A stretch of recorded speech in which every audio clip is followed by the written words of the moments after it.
First of all, we're both really pleased to be here today to share some of our ongoing work with you, and we thank you for showing up. It's no secret that Derrida's works are probably among the most demanding that any university student's gonna face. They're also they're laden with wide-ranging references and semantic stumbling blocks, and they're composed in a dense, sinuous style that would try the concentration of even the brightest young scholar. But the complexities of Derrida's writing become even more opaque when they're tackled within the limitations of the traditional classroom. Broadly speaking, these limitations can be defined on one hand by logistical factors, such as course length, class scheduling and size, number of texts to be read and essays to be written. And on the other hand, by soft or qualitative considerations, which may include students' individual learning styles and social skills, their prior exposure to similar or related material, and the instructor's teaching style, which including their use of or indifference to technology. What we'd like to do today is consider how learning strategies that include digital humanities tools can mitigate these limitations and help students come to grips with the theoretical facets of literary studies. We also want to reflect on how active visualization and the conceptualization of dynamic visual documents can be instrumental in helping readers grasp abstract themes and ideas. In this instance, we foreground the use of visual analogies to express ideas that are central to Derrida's text La Différence. And as you may know, La Différence was first delivered as a lecture in 1968 at a meeting of the Société Française de Philosophie, and was published later that same year as an essay in the association's journal. But before all that, I'd like to tell you briefly about my own first encounter with Derrida and his ideas, which took place fairly recently. I was enrolled in a seminar on 20th century poetry, French poetry, which met once a week for 2 hours and over the course of one term. The syllabus included readings from the works of Freud, Mallarmé, a handful of surrealists, several 20th century French poets, and finally we'd been assigned Derrida's De la Grammatologie, which you know is a pretty dense tome. And I had not had any meaningful prior experience with Derrida, nor to most of the philosophical sources that he references, including Heidegger, Hegel, Husserl, Nietzsche, et cetera, et cetera. So I felt intimidated, to say the least. In a relatively short time, I had to try to make sense of a number of very challenging texts, and then demonstrate my understanding of those texts, that is, shared knowledge that I didn't necessarily possess, through the usual battery of essay assignments and oral presentations. To add to these difficulties, the small size of our class, there were only 3 of us, was mostly lecture-based. And while active participation was expected, there was hardly ever enough time for meaningful exchange in the classroom. And since there was no online component for the course, any discussion about our readings had to take place during class time.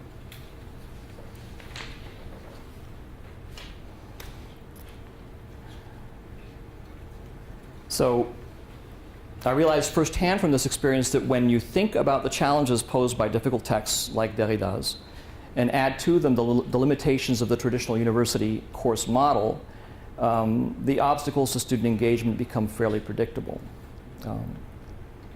And as a student tackles a difficult reading, her stress may be compounded by a classroom atmosphere that inhibits spontaneous exchange, questions, observations. And such inhibitions change what could be an experience rich in collective meaning-making and knowledge consolidation into mere information delivery and data consumption. And we found that, I found that this model is not necessarily the one that's best suited for the study of Derrida. because the prospect of tackling Derrida is daunting enough.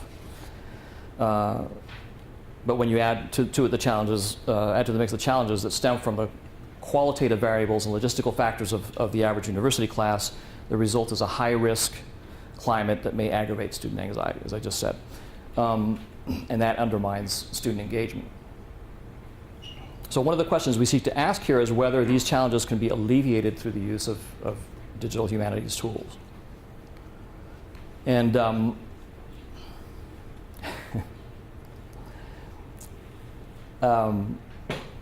my introduction to DH tools coincided with a second foray into Derrida's text, this time under very different circumstances as part of the Différence project, so-called, a research project that was led by Elzbieta, and who teaches contemporary French literature at the Department of French at McMaster. This project emphasizes project-based learning, and its primary goal is to generate imagery that evokes or reflects la différence, the complex concept at the center of a lot of Derrida's work. So because my background in French was in French literature and I had a prior career in animation, Elzbieta invited me to be part of the team. And that's one of the reasons why I was drawn to it too, is because of my background in visual arts. And my pages are out of order. There we go.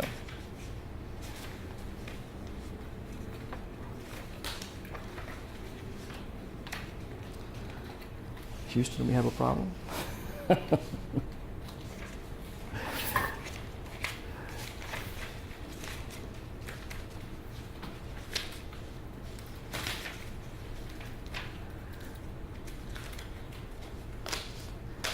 So,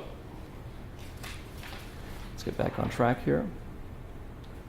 So this research project is aimed at developing a short animated video document that would attempt to interpret some of the ideas in Derrida's essay. The end product would be an early iteration of a tool intended for use as a companion piece for teaching and studying la différence. Although the Différence project was not a university course in any strict sense, it was one of the most compelling and engaging learning experiences that I've ever had. And I'm going to back these slides up. So what made this learning experience so powerful? Three things. First, from the outset, Elzbieta had encouraged us to acknowledge and even embrace our ignorance rather than deny or conceal it out of fear of judgment. Adopting a receptive attitude was key. Thus, during our first reading of Derrida's essay, we were asked to keep in mind that our main objective at this stage was not to solve the puzzle, but rather to look at its pieces, take note of what we didn't recognize, and question why that piece didn't fit. Second, we had a goal besides and beyond grasping Derrida's text, which was to visually interpret its conceptual drift. And that would be through this film that we were going to be producing in conjunction with artists from Sheridan College. But before we could discuss imagery with the Sheridan crew, we needed to actively engage in visualization ourselves, and it was a process that pulled us off the beaten path of text to give us a fresh perspective, a different perspective. So the third feature that enhanced this learning experience had two components. First, we met regularly face-to-face to discuss the reading and receive coaching from Elzbieta. And this helped us navigate the text's more bewildering passages. And the second component was that we used DH tools, notably Prism and Digressit, to analyze, comment on, and otherwise make sense of the text. So these tools, broadly speaking, allowed us to identify the essay's trouble spots and then allowed us to asynchronously discuss and annotate the text as a group. And I'll show you more about that in a minute. And online course platforms have been in use for some time now, and they typically include virtual spaces for dialogue, such as listservs and discussion boards. And course-related blogs are fairly common. And these digital solutions encourage collective learning by enabling interaction beyond the classroom walls and by providing users with a concrete record of those interactions, and also by allowing the instructor to monitor students' progress and address their knowledge gaps. That's nothing new. Prism and Digressit incorporate all of the functional assets I just mentioned, but into the bargain, their user interfaces allow for the simultaneous parallel display of both the text being studied and the user's input. But before we could put DH tools to the test, we had to learn how to use them. And at our first face-to-face meeting, we were tutored in their use by Dr. Paige Morgan, who's here today. And she very generously took the time to introduce us to Prism and Digressit, and she outlined sure. And she outlined some of the ways in which they could be useful to our research. And so here's a bit of what we learned. So this is the start page for Prism, which describes itself as a tool for crowdsourcing interpretation, intended for both pedagogical use and scholarly exploration, and revealing patterns that exist in the subjective experience of reading a text. And that's from the About link on the page. And again, from the About link, Prism was created by student developers in the Praxis program, which is affiliated with the Scholars Lab at the University of Virginia. And the interactive platform produces color-coded text visualizations based on user-determined categories of textual interpretation. So when a Prism project is created, a text is uploaded to the hosting site. Interpretive categories, or as they call them, facets, are established. And you can see the three dots on the side there are the three different facets that we established. They're assigned a different highlighter color. Users highlight words or passages, but in this case it's more word-based, in the online text with the appropriate facet color. Since our research group's initial goal was to try to determine where the text's primary hurdles lay, we established three categories of possible difficulties. So we have semantic difficulties, syntactic difficulties, and contextual difficulties, prior knowledge difficulties. In other words, we were to ask ourselves whether our understanding was hampered by jargon, neologisms, or foreign terms, or by Derrida's Baroque sentences with unexpected syntactic turns, or finally by unfamiliar inter- or intratextual references, which he makes plenty of. Based on the composite results of the user's highlighting, Prism generates a graphic interpretation of the data, as you can see in the much maligned pie chart on the right there, which they call the winning facet visualization.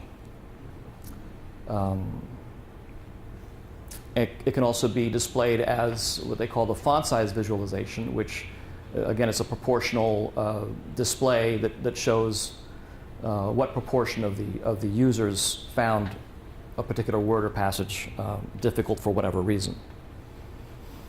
So because it was intended to function primarily at the word level when it was designed. So it had kind of limited utility for us because we were highlighting entire passages and we weren't getting a real accurate read based on the categories that we determined. So it yielded, for our purposes, very rudimentary feedback. But it was useful for narrowing our focus during our preliminary readings, because it helped us identify the stumbling blocks in his text and helped us focus on thinking about those three categories outside of anything else that might be bothering us about it. And because of that, it provided a springboard for the close readings that we would be engaging in later on, notably with Digressit.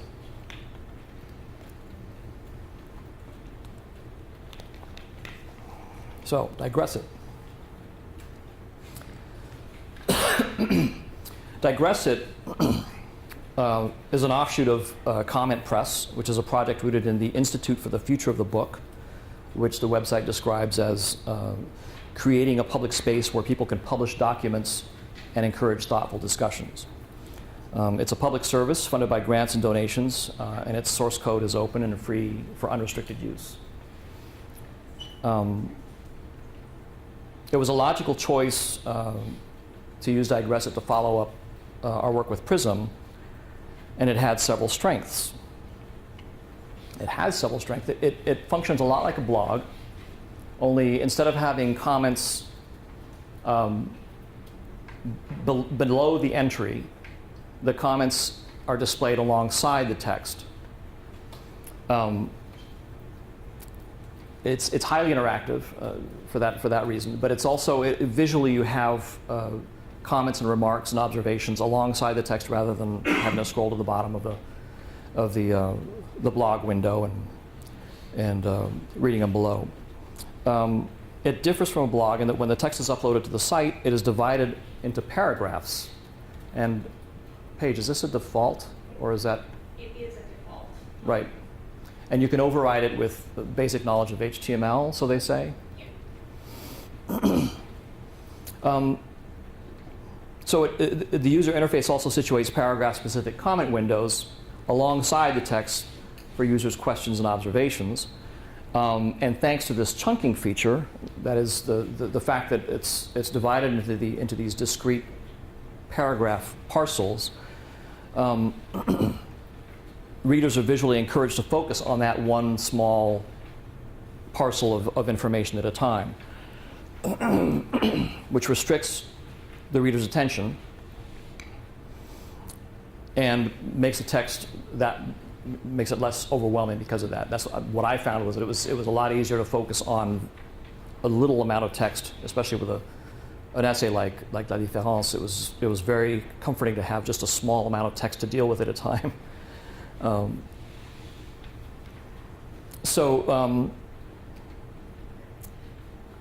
And also the user's remarks are more sort of punctual and more specific to the paragraph, obviously, and easier to follow than it might be in a listserv discussion where you have to follow the thread to get go through the many layers to get to follow the stream of the interaction. It also allows instructors to implement a pedagogical constraint that requires students to leave a comment for each paragraph, and they have to follow through and do that. The significant benefit to using both of these DH tools was the incentive that they provided, for me at least, for repeated readings of La Différence, which is, I don't know if you've ever tried reading it, but it's a fairly uninviting text. So we read and reread La Différence multiple times, which I wouldn't have believed possible. And each time we had a different set of pedagogical constraints, which meant that we were, depending on the interface and the capabilities of the platform, we were looking at the text from different vantage points, different degrees of focus at different times, which made our engagement with it that much more robust.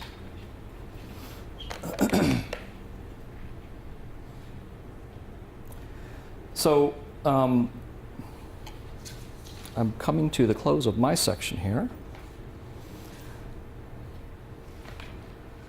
The Différence project we were implementing a variety of different pedagogical strategies in approaching Derrida's text.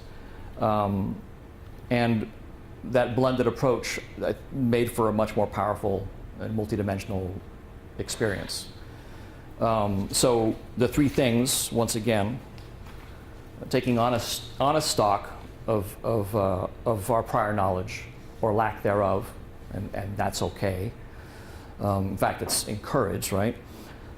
We established an open mindset, and we could all see, because of that, we could see more clearly what were the gaps that we needed to fill.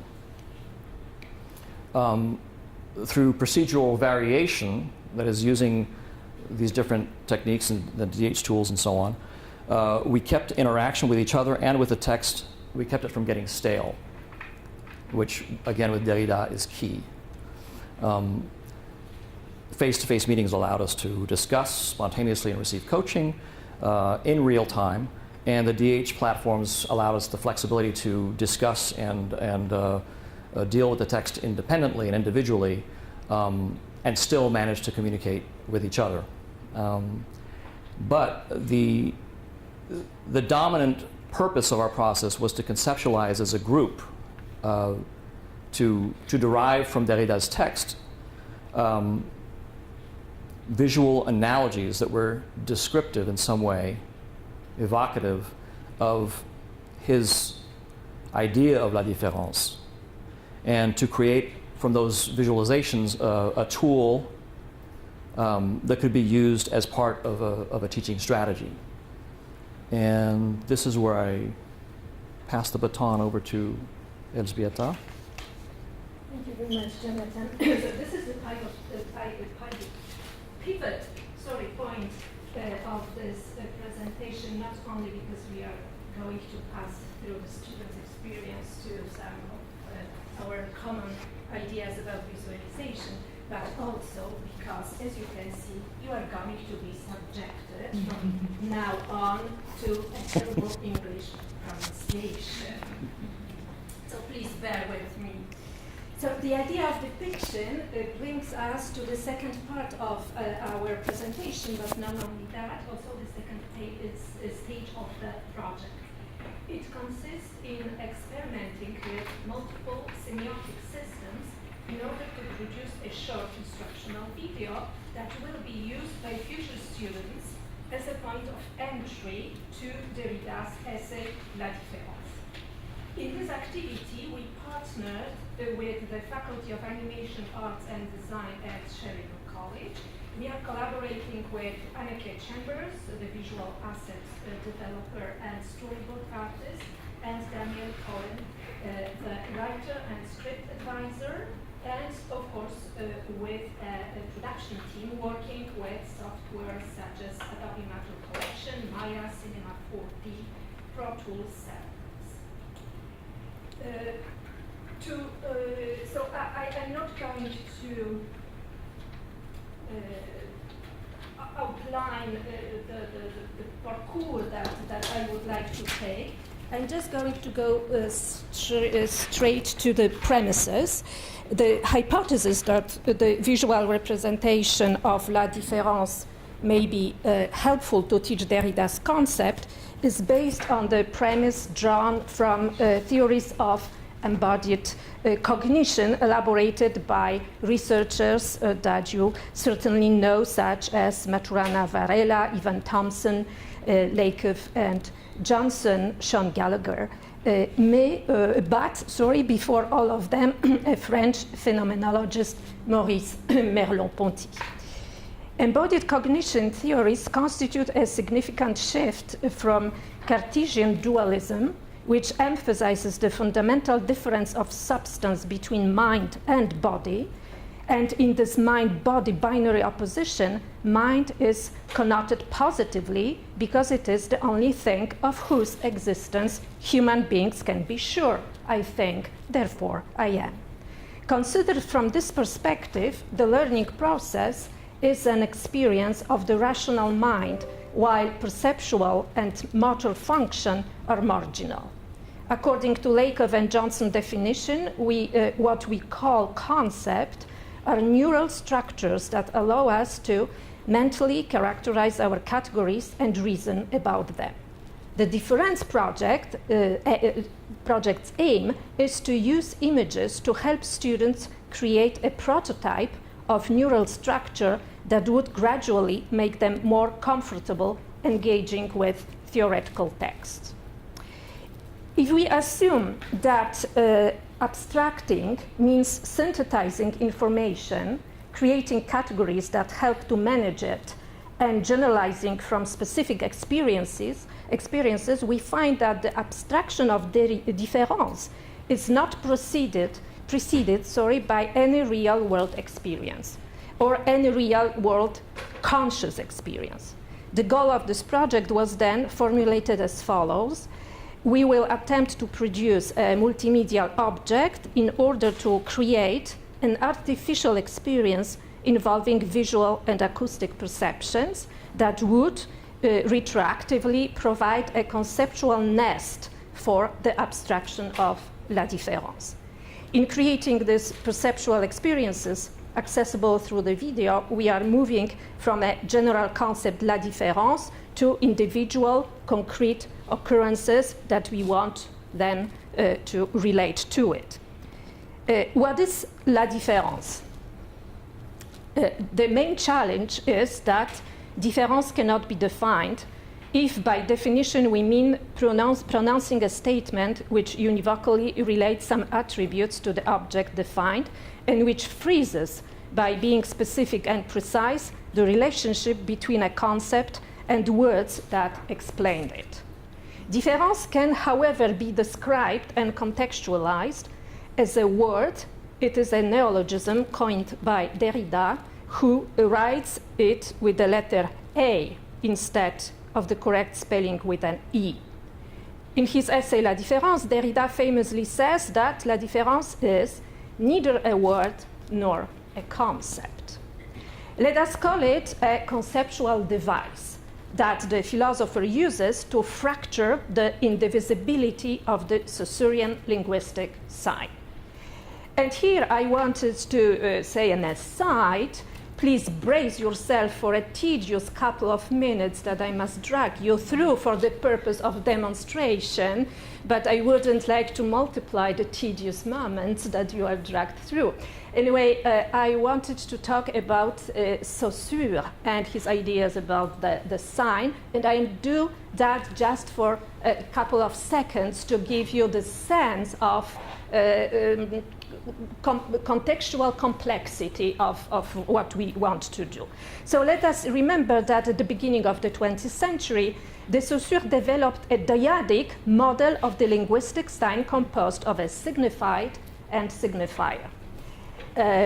Generally speaking, the signified represents the concept and the signifier stands for what Saussure calls a sound image, une image acoustique. Both parts of the sign are closely related. Saussure uses the metaphor of a sheet of paper, the two sides of which are inseparable. The sign as a whole and the construction of meaning are contained within language and thought. The linguistic sign, says Saussure, unites not a thing and a name, but a concept and a sound image.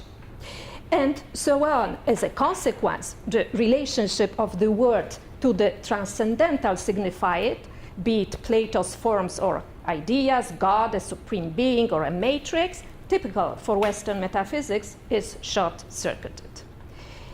Derrida, in a sense, addressed this binary opposition and the structure of the sign that you can see here, and tries to separate the signified from the signifier and enter into a space which we call la différence and which we wanted to explore more.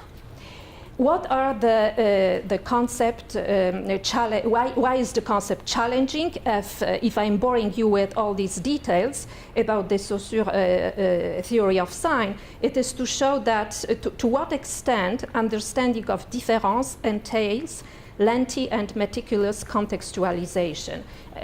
So this is true not only for linguistic background, but it also involves philosophical background in fields such as metaphysics, ontology, and phenomenology. The short, abbreviated introduction to Saussure that you have just endured is definitely the most straightforward and digestible preface among those necessary to understand différence, given that the two principal interlocutors of Derrida are Husserl and Heidegger. Différence is also difficult to grasp because it is particularly abstract. It would even be appropriate to say that it is doubly abstract if such a formulation wasn't too abstract to use. By this I mean that différence is not like other abstract concepts such as courage, friendship, fear, or curiosity, because the latter, although they are difficult to explain, can be encountered in the real world or via an artistic instance. Différence cannot be lived as a direct experience, neither worldly nor artistic. It is, so to say, a meta-abstraction, a concept which is abstract in relation to other concepts which are already abstract themselves. So what challenges we face in visualization? Students from Sheridan have the same, if not more substantial difficulties in understanding the concept that they are asked to visualize. Normally, they have no training in philosophy, nor in literary or critical theory. It would seem that the illustrator's first reflex, based on their professional training, is to operate in the iconic rather than symbolic mode.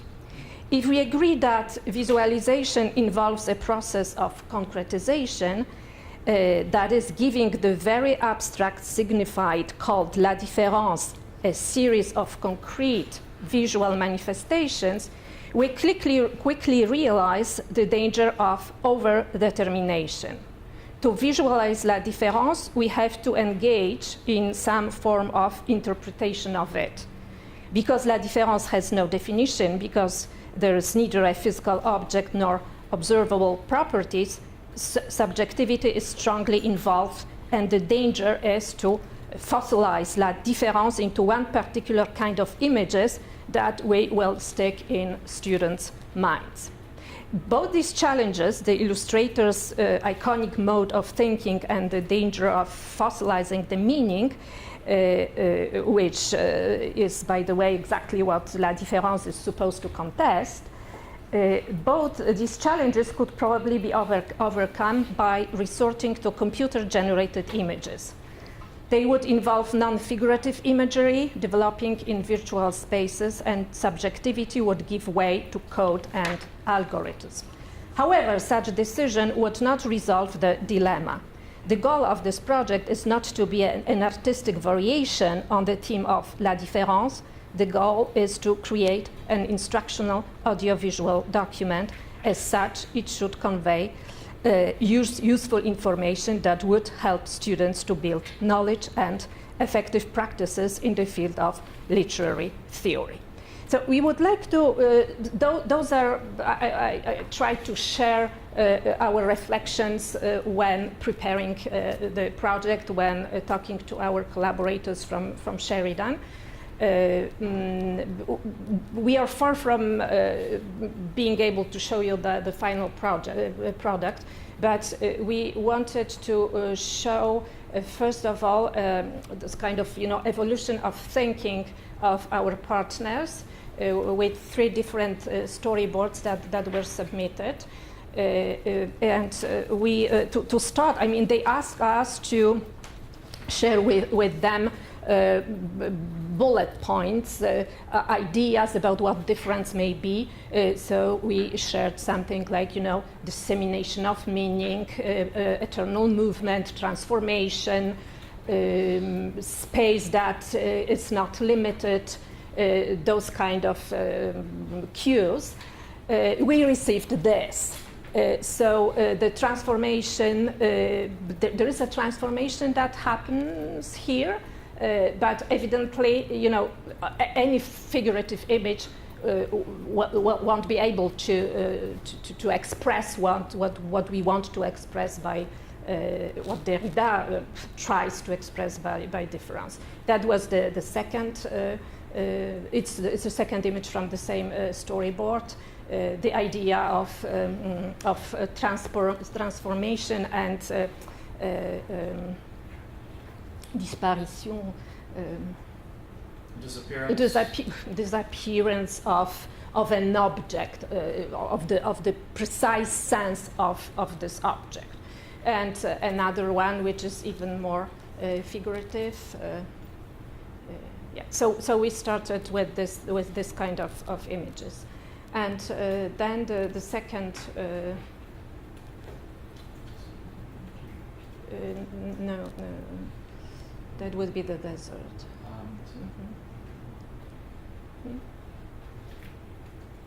but we can show that. So this is, as you maybe were able to understand from my discourse, there are two parts in this project. There is some kind of contextual, factual information that we have to deliver for students to just find references within what they are reading. And those are intertextual references, intratextual references, this kind of information, let's say external from the text. The other problem is to attacking the concept that is not a word, that is not a concept, that is totally abstract, and that philosophers are struggling to understand and to pinpoint. So for now we have this kind of material for two clips to talk about this external context. The first one shows different synonyms of la différence. And as a teaching tool, that would be, now this one is wants to cover Greek, German, and Latin terminology that Derrida uses, and this is a very heavy philosophical terminology. So this is the beginning of the way in which we would like to present it. Every point on this image would represent one word, and the teacher could choose words that he would like to comment on. La trace. La différence, Derrida uses different words, different synonyms of la différence, and actually, as usually synonyms work, everyone is slightly different. They don't obviously all mean the same thing. So we thought that using all those synonyms or choosing some of them could give more information from a different angle to try to pinpoint this idea. And also, so you saw that was our second storyboard. So as you see, there is this is already less figurative. We are sticking to things at the beginning. There is sand, there is sky, so we are still in the real world, but you can see how the thought of the young person who works with that goes a little bit away of this very real and concrete presentation. And finally, our last storyboard is something like that. So as you see, we have this at the beginning, the Saussurean sign signified and signifier, which is kind of broken to open the space, broken here. Are we doing it? Yeah. To open a space beyond the sign, as we are habituated, accustomed to see and to understand, and enter into the space of la différence. So we feel rather comfortable for what is going on with the presentation of the factual aspect of the contextual aspect of the essay. For the artistic presentation, we think that when we enter in this space that you can now see after the Saussurean sign opens, we would need some, more maybe computer-generated images that are taking us into a virtual space rather than space with real-world references. I think we'll stop here, and eventually, if you have any questions. Thank you for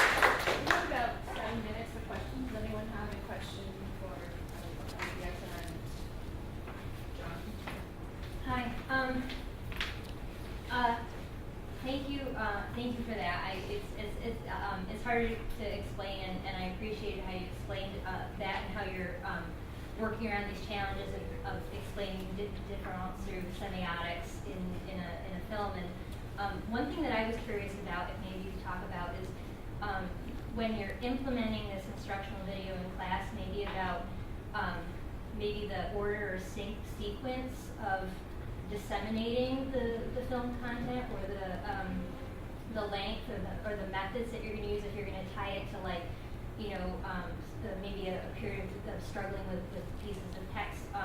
The reason I'm asking is because of my awareness of how media makers are struggling with the problem of linearity with that, right? And how you're not only dealing with semiotics, but you're dealing with a medium that's traditionally very linear, while trying to explain something that's supposed to convey a discursive field.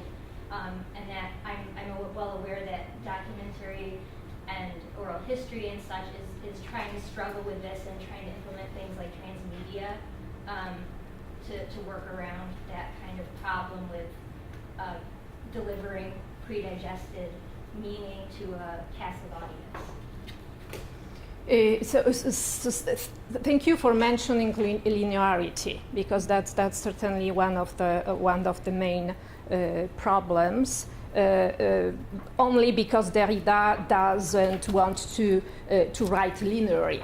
He has to, because such is the medium of language, but actually his thought works differently. So there is this kind of, you know, confusion when you read the text. So you are asking your question from right, like how artistic. Delivering the video. Is it going to be at the beginning before you approach the text? Yes, the idea is like is it going to be delivered in different ways? That would be the point of entry to the text. So I would use it before. As an introduction, as a contextualization, so talk about the vocabulary, talk about the, philosophers. We don't have this ready yet, but with a voiceover, because obviously those are just, a couple of clips that we want. The final that we showed, the final product is supposed to be, a 10 minutes video that says something about this text, and then I would encourage to read and to follow the way that we did with Jonathan and other students, Prism and Digest it, and go back punctually to the video. I mean, video would be a constant reference when working with the reader's text. Go back to it to, concentrate on a particular word. Do this, do that. And in particular, this visual separation of the sign to build the space of la différence. I think I would have a lot of problems explaining it. Because what I love about visual art is that they allow me to go outside of the language. And if the reader's language is so extremely complicated, trying to explain it while resting within it, it only multiplies confusion of students. So this for me, it's some kind of, something fresher that I bring into the classroom, and also maybe that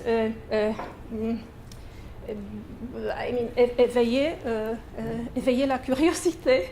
Oh, to awaken. To awaken the curiosity of the students. When they see something visually, maybe they will have more courage to go back to the text and make associations. Do we have time for one more question? Maybe a quick one? Is it? No. I think you were the only other person that put your hand up, right? There were two. He also asked Super short it. question about digressive. How do you need copyright at the face little bit? No. It's an open source platform, and extremely useful actually for everybody who works with literary text in any period. I have another colleague who works in medieval literature, and yeah, so it's very useful. Well, I'm sure we have other questions, but I would encourage everyone to come to the speakers, maybe get their contact information, and have further discussions. There is no break between the two sessions, so thank you again so much. Thank you very much.